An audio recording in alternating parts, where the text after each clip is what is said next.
Hi, I'm City Manager Ed Zerker, and welcome to another edition of Doing What Matters, the show where we talk to Phoenix employees about the important work they do every day for the community. While Phoenix is the 6th largest city and our police department is one of the largest in the United States, not all the problems we tackle are urban. Sometimes there are unusual ones that are more like rural problems, and we have one of those to talk about today with Detective Jemima Schmidt of the Phoenix Police Department. Thanks for joining me today. Thank you for having me here. So you're a detective in the Animal Cruelty Detail, or the Animal Crimes Detail, and you are recognized with the City Manager's Excellence Award for a sort of an unusual set of circumstances. Tell us about what happened that drew you into this case. Yes, we received a number of complaints reference a property. There was a larger property that contained approximately 100 sheep, and it was in a deplorable state. And this is in Phoenix? In Phoenix, okay. And there were a number of concerns about whether the property was up to code, whether the animals were being subjected to cruel treatment because they weren't being fed enough.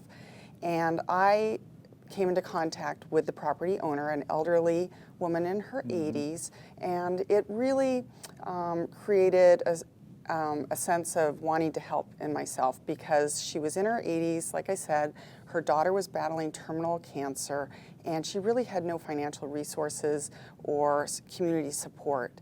And so in this case, I reached out to a number of organizations, governmental agencies, worked very closely with Neighborhood Services Department to try to remedy the situation at her property. So it wasn't a typical crime, it was just a set of circumstances that created a problem for the neighborhood, and you discovered problems for the animals and the owner. Correct. And so how did you approach the problem? What sorts of resources did you bring to bear? Initially, I contacted contacts within the community who would be able to volunteer their personal time and resources to try to bring the property up to code.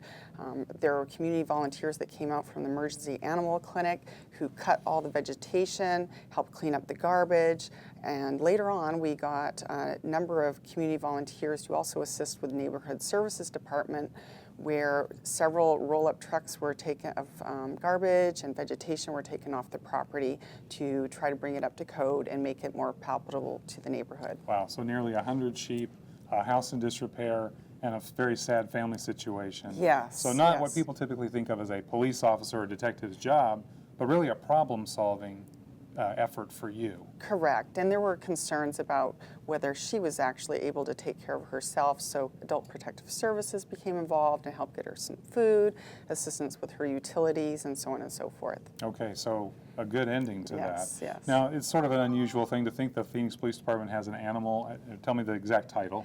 Cruelty to Animal Detective or Detail, Cruelty to Animal Detail. How did you get interested in that, and how did that come about for the Phoenix Police Department? Well, a number of years ago, the Animal Cruelty Task Force was founded. It was headed up by Councilwoman Williams. Actually, my current commander, Tim Hampton, was on the task force along with a number of community members, including the Humane Society. And I became very interested in the fact that they created 2 positions to address cruelty to animal cases in the city of Phoenix. That was one of the task force recommendations.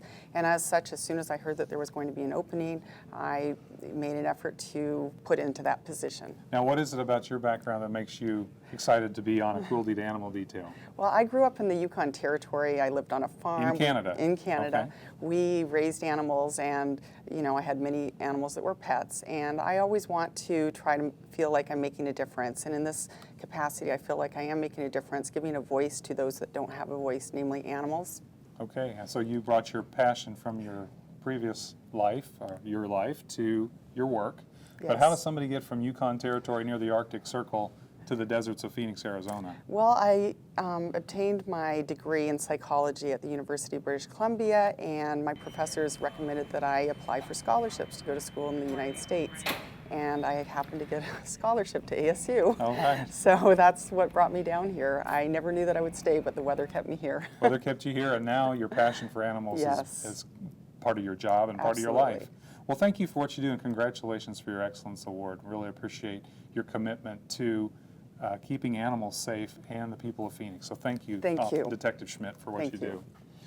If you'd like to learn more about the important work of the Cruelty to Animals Detail and the Phoenix Police Department, go to the website on your screen. For Doing What Matters, I'm City Manager Ed Zerker.